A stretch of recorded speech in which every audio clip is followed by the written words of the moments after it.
자벌들을 통해 순천에 들어설 자벌드의 미래를 가늠하는 연속 보도. 개관 4년이 지난 한국 자벌드는 아직까지 손익 분기점을 넘기지 못하고 있어 이에 대한 대책이 시급해 보입니다. 고흥군이 설화산업 육성을 위한 국비 지원을 받게 됐습니다.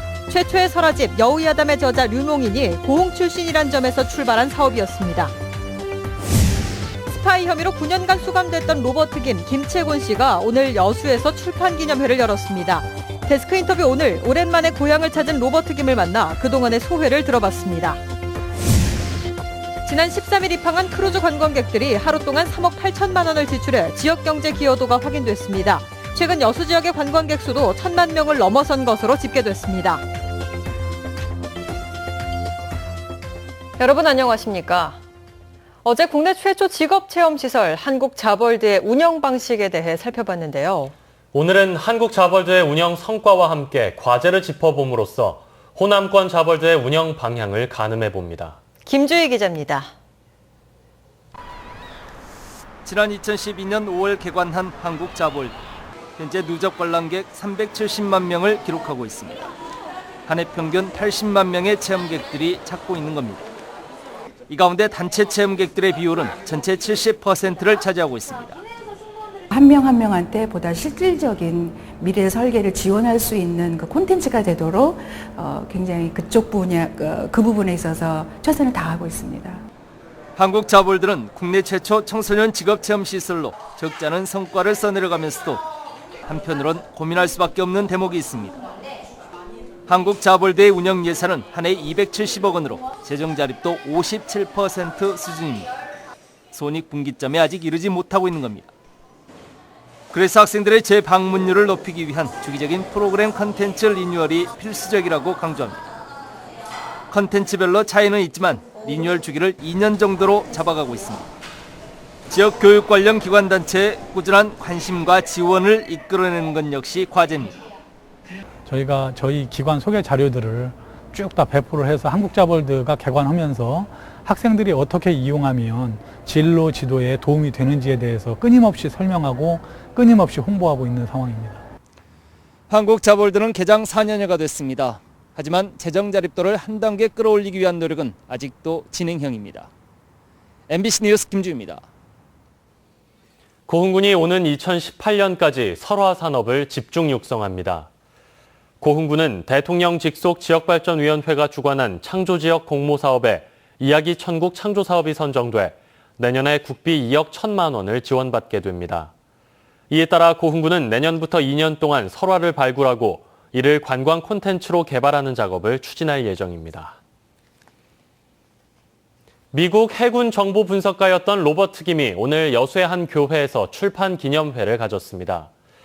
한국 이름 김채곤으로 김성곤 전 국회의원의 형이기도 한 로버트 김은 지난 1996년 주미 한국 대사관 직원에게 북한 관련 정보를 넘겨준 혐의로 미국 연방수사국에 체포돼 징역 9년형을 선고받았습니다. 로버트 김은 미 감옥에서 출소한 뒤 지인과 후원자들에게 감사한 마음을 표하고자 이메일로 모국에 띄운 편지 425통 가운데 80여 통을 엮어 책으로 펴냈습니다.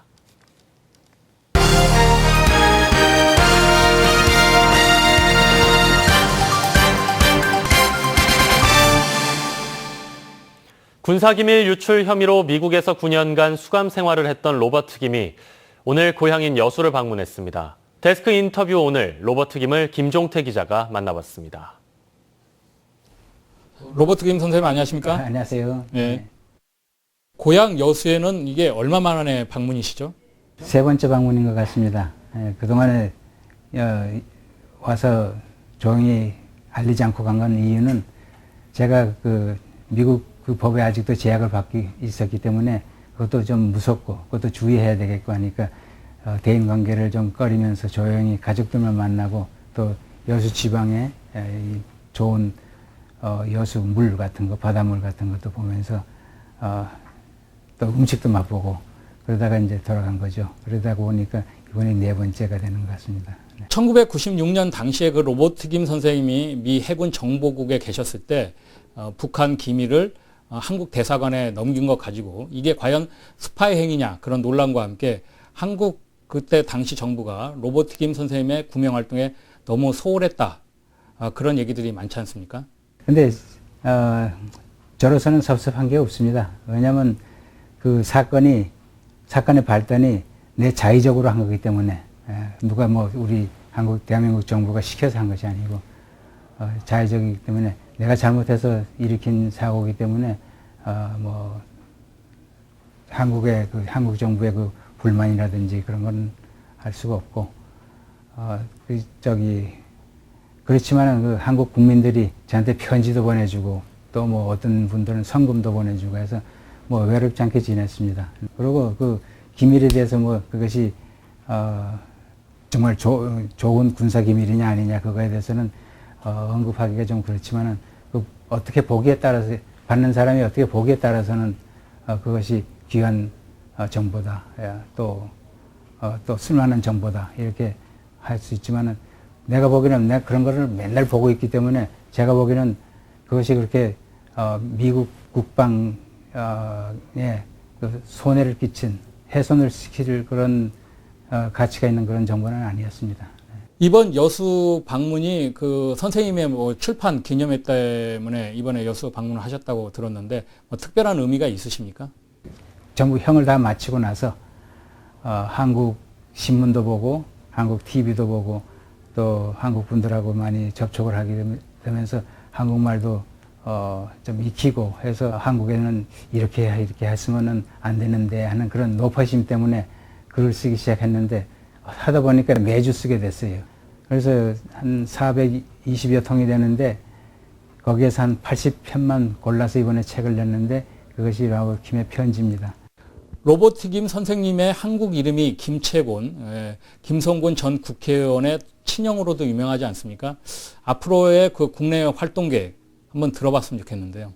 한국에서는 77세라 그러면은 상당히 나이가 많은 걸로 보고 있고 또 내가 말하는 것이 영향력이 그렇게 많이 있다고 생각되지 않아요. 그래서 좀 꺼리고 또 우리 가족들이 우리 집사람을 비롯해서 우리 자식들이 이 나이에 뭐 때문에 거기 가서 일을 하려고 애를 쓰느냐 그러면서 못 가게 하더라고요. 그래서 그럼 알았다 생각해보마 그러고 왔습니다.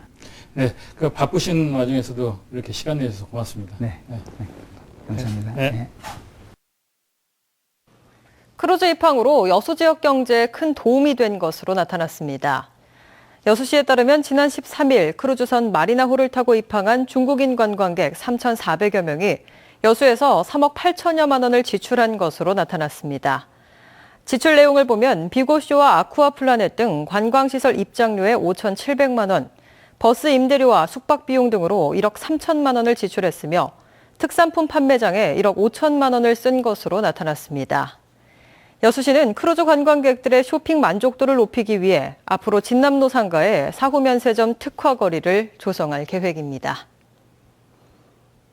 여수시의 올해 관광객 수가 이달 들어 1,000만 명을 넘어섰습니다. 이는 지난해보다 보름 정도 늦은 것으로 올 상반기에 좋지 않은 날씨와 휴가철 폭염의 영향은 물론 단체 관광보다는 승용차나 기차를 이용한 개별 관광객이 늘었기 때문으로 분석되고 있습니다. 여수시는 지난해에 이어 올해도 관광객 1,300만 명 달성을 위해 다음 달부터 수도권 수학여행단과 자유학기제를 통한 학생 유치에 주력할 방침입니다. 우리 사회를 투명하고 공정하게 만들자는 취지의 부정청탁금지법, 일명 김영란법이 시행됐습니다. 지역민들은 대체로 담담하게 받아들이며 법 시행이 몰고 올 우리 사회 변화에 대해 이야기를 나눴습니다. 김철원 기자입니다. 청탁금지법, 일명 김영란법 시행 첫날, 비가 오는 궂은 날씨까지 겹치면서 광주시청 구내식당은 유난히 붐볐습니다.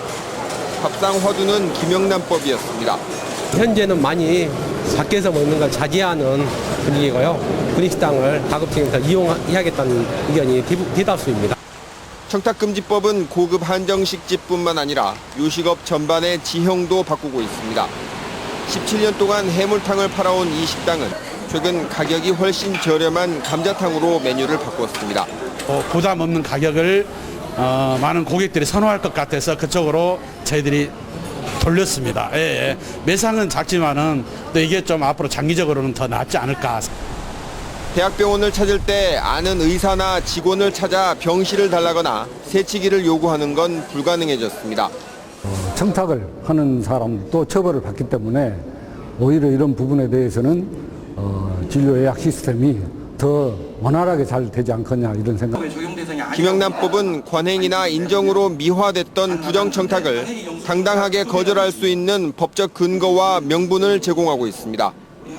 부정청탁을 금지하는 그 내용은 합리적인 의사결정으로 유도하는 순기능이 있을 것으로 보이고, 금품 수수를 금지하는 규정 내용은 접대 문화를 바꾸는 하나의 그 계기가 될 수 있다고 보여집니다.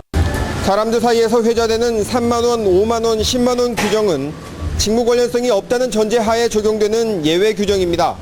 직무 관련성이나 대가성이 있다면 단 1원도 주고받아서는 안 된다는 게 법의 취지입니다. 김영란법의 시행으로 우리 사회의 품격이 한 단계 더 높아질 수 있을지 주목됩니다. MBC 뉴스 김철원입니다.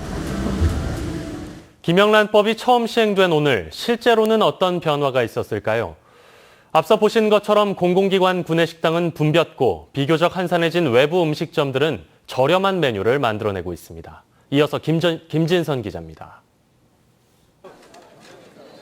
오전 11시 40분부터 문을 여는 전남도청 구내식당입니다.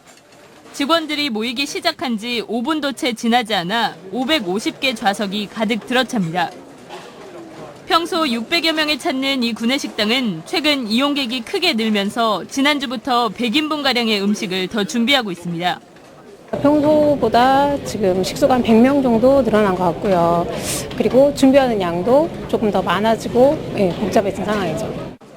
부정청탁금지법 시행 1, 2주 전부터 전남지방경찰청 등 다른 관공서 구내식당들도 이용객이 20-30% 증가해 음식 준비 물량을 늘리고 있습니다.